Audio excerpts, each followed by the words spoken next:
Hello, so Bill Colodzi here. This is a recording over the beginning of round 3 since I messed up the audio until about halfway through. But this should be good, better than silence for a while. You'll see my mouse moving around like crazy explaining all these things, but all was lost. So talking about the keep, yeah, pretty standard hand. We get to start with Lone Rider. Also, in round 2, something weird happened where it seemed to like pass through our block and we didn't cast a spell once. I think I just F6 through that turn. But I've seen a lot of people, well, at least a couple people click through their blocking step with the 2/3 zombie that pumps for a blue. And I was attacking with a 4/3 maybe, and they just let it die where they had a blue up. And I thought it was maybe some kind of bug. That's why I was paranoid about it. Anyway, our opponent is red, black, the vampire colors from Shadows over Innistrad. I found that that deck's a lot worse. Like, it used to be my favorite deck from Shadows over Innistrad, but the synergies aren't quite as strong with 2 packs of Eldritch Moon. There's a couple payoffs, but really nothing like it was in Shadows. Still, it made it to the finals here. And let's see what's going on. So, yeah, they did manage to get our Lone Rider. And now, it's really just a question of bounding a low priority creature or letting Solitary Hunter flip. No great attacks here, so let the Hunter flip. Interesting to note that bound by Moonsilver, it's kind of a sacrifice outlet. Once each of your turns, you can re-equip it to something and sacrifice a permanent. And that helps Bloodbriar out a little bit. Okay, so there's one of the cards. This is an uncommon from the new set, Insatiable Gorger. And it's really a lot worse than some of the options, even at common, from Shadows over Innistrad, like the Madness cards. And the cheaper the Madness cost is, the better. Okay. Yeah, I'm thinking about Rabid biting something. We get 2 removal spells. And if you thought about this longer, it might be right to bound the Insatiable Gorger and fight the Gavany Unhallowed and then get through. This way is similar, but maybe a little bit weaker. Since you'd rather kill like the higher priority target, and Insatiable Gorgers is not too scary. Especially since you can just let it attack a turn, you don't need to deal with it. And one of the things I plan to do is re-equip this Bound by Moonsilver to grow the Bloodbriar. Especially that we're flooding out with lands. Okay, Graph Rats. That's a telltale sign that the other half of it is in the deck, because Graph Rats is really the worst half, unless you're starving for 2 1s for 2.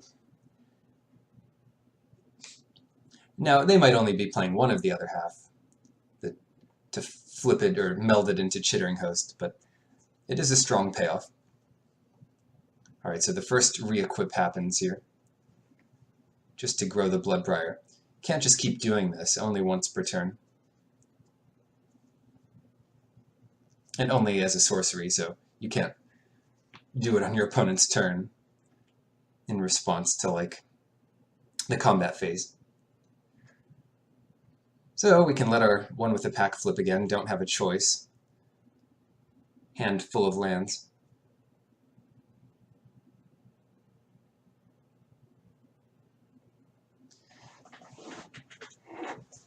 Now at this point, the Brazen Wolves is a nice target for that, because the Gavany Unhallowed is just a 3/5, whereas the Brazen Wolves attacks for more.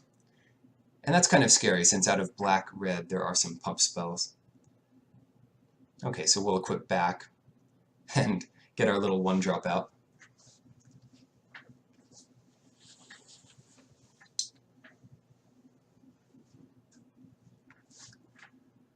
Is it worth attacking? That's kind of the question here. And it really just depends on what our opponent has, but I expect this attack will be a 2-for-1, since they either block with 2 creatures or a creature and a trick.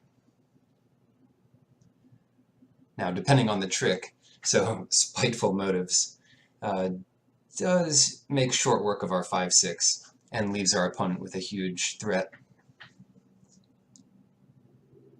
We've already re-equipped the Bound by Moonsilver, and Bloodbriar isn't near big enough to take this thing down itself. And another Brazen Wolf, so our opponent's deck is a strong red deck.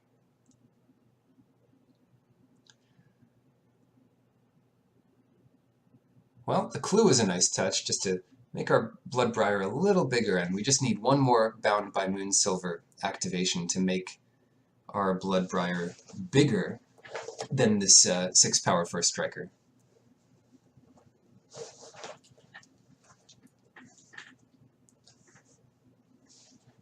So, putting it on the Noble, and they're down to 2 cards. They don't attack this turn. Maybe they're waiting for the card to punch through.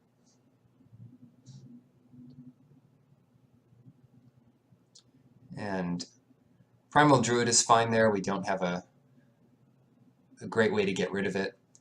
For now, it's just a good blocker. I like Bound by Moonsilver where it is, just because that's the biggest threat, and only a small pump will still kill the Bloodbriar.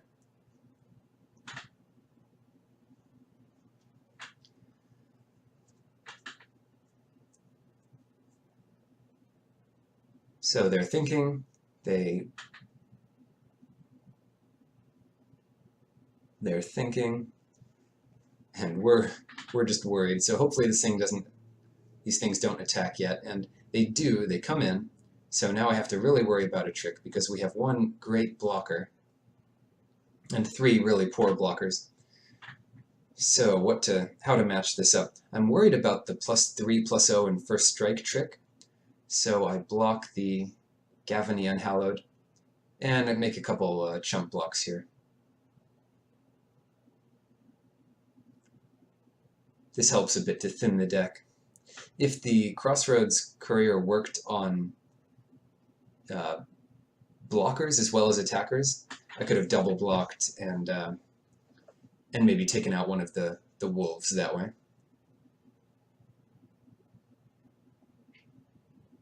But no tricks, they just let the trades happen.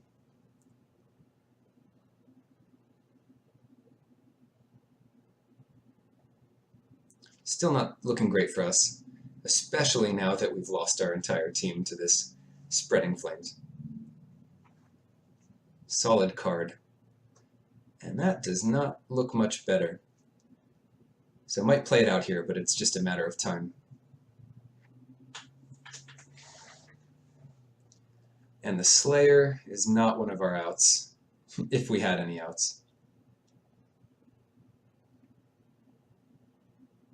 Wow, the times are matched up exactly on the clocks at sideboarding. Kind of rare. Anyway, cleaning up the sideboard. It looks like the Crossroad Consecrator, rather, is going to be worse in this matchup.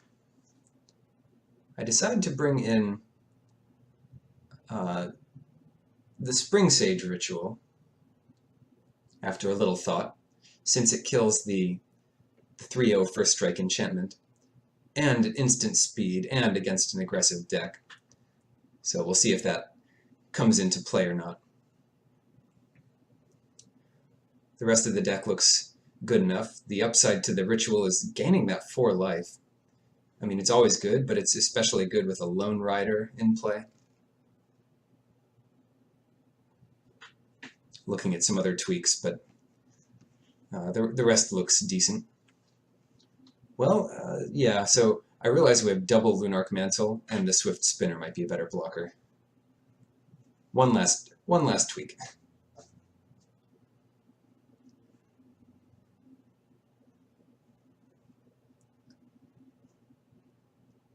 Okay, so put ourselves on the play here. This hand is a little bit concerning since there's only 2 lands. Or this hand is concerning because of 2 lands. Still, it really just needs any land to get going, so ultimately it's a keep.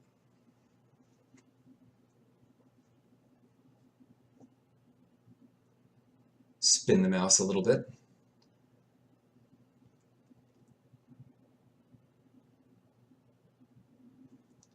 And if we can untap with the Evangel, Rabid Bite is... These are some of the best spells in our deck right in our hand here. The best creatures and the best removal spells.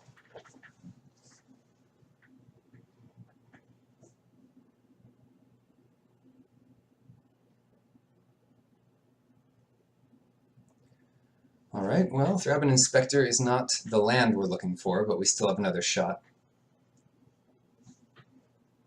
Last chance to hit out on curve, and we get it. So, since we can't do a 1-2 punch of Thrabban Inspector, Rabid Bite, just get out the Evangel here. The earlier you have this thing out, the better. Like, if they don't have removal immediately, then it's kind of immune to removal because it replaces itself. So this is their big chance. And then you also have to think attacking with it is worse than just leaving it back. They're the aggressive deck. We need to play more defensively. So attacking here with the Evangel would be a bad idea. I have just nightmares of all these madness creatures that can come out for 3 mana, 3/5s and whatnot from shadows. So thinking about how to play this.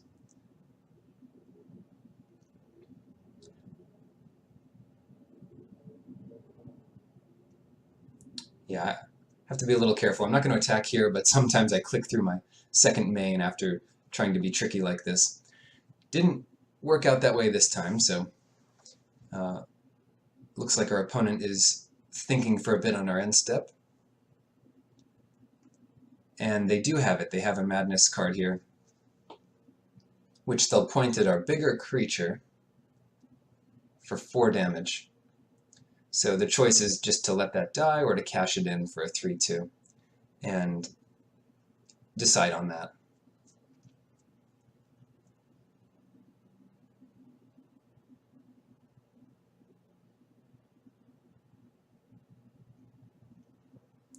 Okay, so depending on how greedy you are, you can play a Somberwald Stag or Rabid Bite, whatever it might be. I decide that in case there's going to be a Madness card, I want to get it out of our opponent's hand before deciding to attack with these horrors.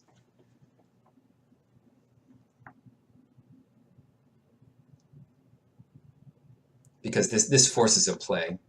Otherwise, we're safe from it. They play Borrowed Malevolence, which means their Dragoon will trade with the Stag. But the plan still worked out. We get to attack in without any fear of a trick. And we still get 5 damage. That's a hefty chunk. Oh, that's no good. I didn't have sound on for the most of this. But here we're back. Oh no, they have our hunter. So what can we do about that? I think we just say no to that. Hold on. If we want to keep up our land drops, what we should do here is play the Inspector. And I think sacrifice the Inspector, because a random card is probably better than a random 1/2.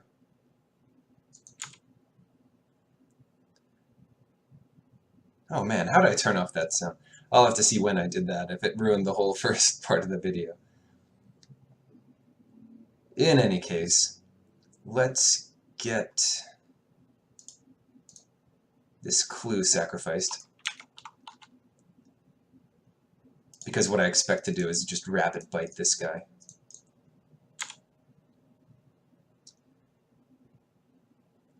Yeah, that's pretty good there. I'll still offer this trade. Next turn we'll have Kessig Dire Swine. I'm all flustered from this sound issue, but maybe maybe I can figure something out.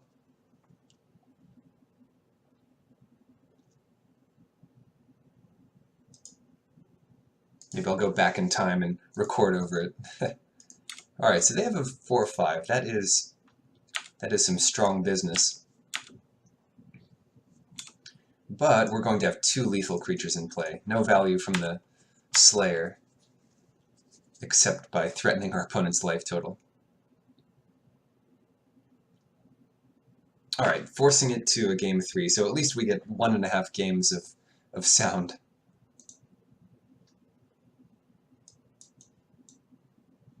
The build was good. We do have to worry about their flyer. Maybe siding into black could be the correct tech here. They're so aggressive, though, that a consistent, suite of early creatures is necessary. Alright, a fine hand. A fine hand to go along with the strategy of drawing into sacrifice outlets.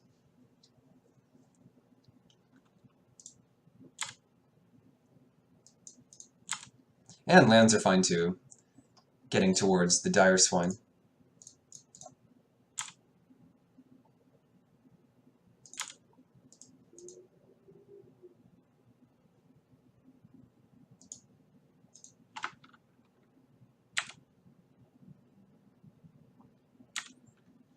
I've watched other videos where the sound has just been out or messed up the whole time. They're like, technical difficulties. And I wonder if it's just the person forgot that they had their mic off or whatever. It's still technical difficulties, but yeah, let's see. Brazen Wolves, we can get rid of that. And then attack for 4. Is that what we want to do?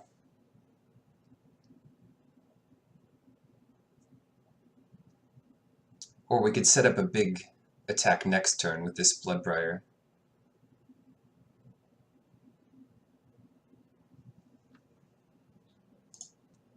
I don't know, I think I just want to get this thing out of the way. This time we can sacrifice a Plains.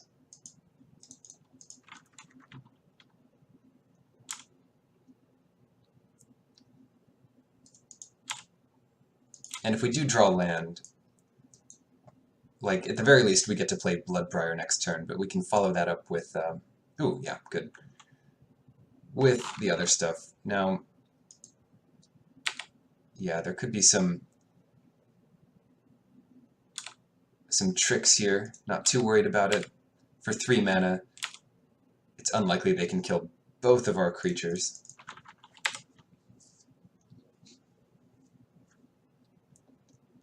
The rare Escalate thing is a sorcery, I believe, and that does 4 to a creature. For 3 mana.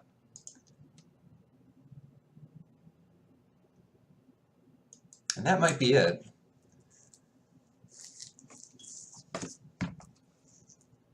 They really got us game 1. Man, I wish the sound was on for that. I mean, my utter despair. But, okay, what now? Let's give Lunarch Mantle to this unruly mob. Oh, whoops.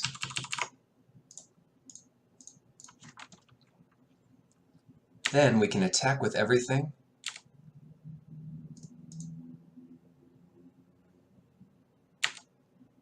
And I guess first we should sacrifice a land to give this guy flying. Otherwise they just block this, and we're not going to sacrifice another creature to make it bigger. But now, if they block the 3 power guy on the ground, yeah, then we can just sacrifice another thing. to kill their guy and do a ton more damage. And it is so much better to destroy a creature like that when they're tapped out. So, wow, we actually got it. I thought this match was going to be a lot harder, but sometimes the draws just work out that way.